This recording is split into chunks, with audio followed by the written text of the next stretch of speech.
Kim Jong-un et sa femme sur le tapis rouge pour un défilé militaire. Parade géante hier à Pyongyang, de chars, de lance-roquettes et de missiles balistiques. Démonstration de force du dictateur nord-coréen et un discours qui interpelle. La mission fondamentale de notre force nucléaire est de dissuader la guerre. Mais nos armes nucléaires ne peuvent être liées à une seule mission. Si une force quelconque tente de porter atteinte aux intérêts fondamentaux de notre pays, notre force nucléaire n'aura d'autre choix que de remplir sa deuxième mission, de manière inattendue. La Corée du Nord montre les muscles, multipliant les essais et les tirs d'armes tactiques comme ici, il y a une semaine. Fin mars, Kim Jong-un se met en scène, comme dans un film d'action. Il supervise le tir d'un missile intercontinental, capable d'emporter des ogives nucléaires.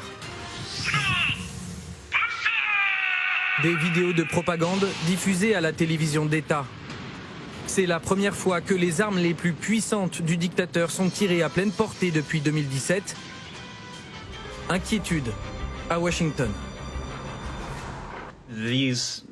Ces lancements, ces essais ont démontré que la Corée du Nord continue de donner la priorité à ses programmes d'armes de destruction massive et de missiles balistiques aux dépens de la sécurité régionale et internationale.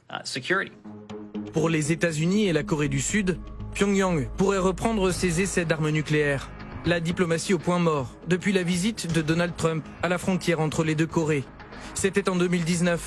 L'ancien président américain rencontrait Kim Jong-un pour une première historique. Je suis honoré. Voulez-vous que je traverse? Un pas symbolique, insuffisant pour que Pyongyang renonce définitivement à son programme nucléaire. Dans le même temps, Kim Jong-un et le dirigeant de la Corée du Sud se rapprochent et promettent d'œuvrer pour la paix. Le président Kim Jong-un et moi-même tiendrons des réunions régulières et sur la ligne téléphonique directe, nous parlerons et discuterons et nous bâtirons notre confiance. Une confiance rompue aujourd'hui. De l'autre côté de la frontière, au sud de la péninsule coréenne, on s'inquiète des multiples essais militaires de Kim Jong-un.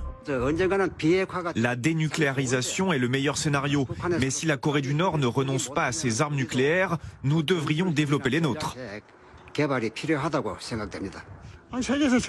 Ce sont les gens les plus pauvres de la planète, mais ils veulent faire la guerre.